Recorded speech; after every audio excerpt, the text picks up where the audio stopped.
Sulit untuk menyampingkan kepentingan politik dalam pembahasan rancangan Undang-Undang Pemilu dengan pemilihan presiden 2019. RUU Pemilu yang seharusnya selesai pada akhir April 2017 diperpanjang pembahasannya hingga 20 Juli 2017. Isu syarat ambang batas pencalonan presiden atau presidential threshold menjadi perdebatan panjang dalam RUU ini.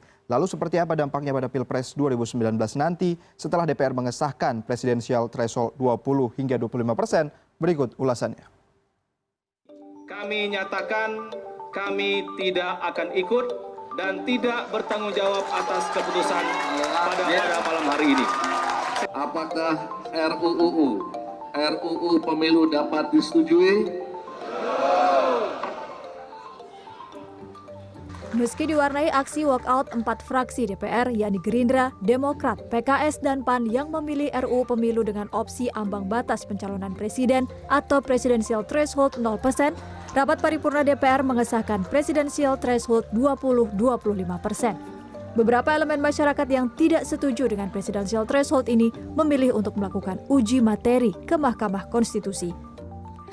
Presidential threshold 20-25% di Undang-Undang Pemilu berarti partai politik atau gabungan parpol yang dapat mengusung calon presiden ialah mereka yang mendapat 20% kursi di DPR atau 25% sah nasional hasil pemilu 2014.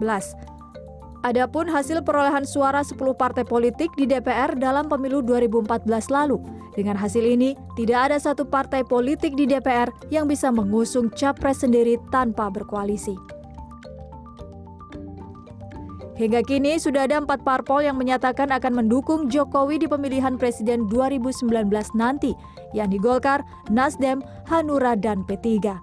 Dari koalisi keempat parpol ini, Jokowi telah melebihi presidential threshold 20-25% dalam Undang-Undang Pemilu.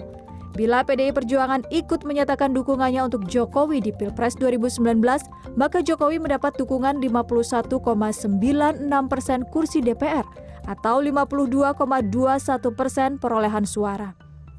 Nama yang kerap terdengar untuk menjadi lawan Jokowi di Pilpres nanti ialah Ketua Umum Partai Gerindra, Prabowo Subianto. Bila seperti ini, keadaan Pilpres 2014 lalu pun akan kembali terulang.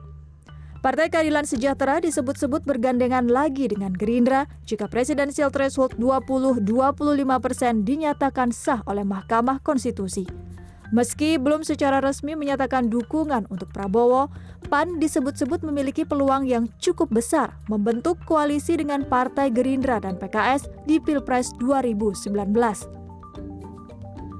Setelah kemenangan Anies Sandi di putaran kedua Pilkada DKI Jakarta yang di dalam partai koalisi pendukung Anies Sandi terdapat PAN, Gerindra, dan PKS.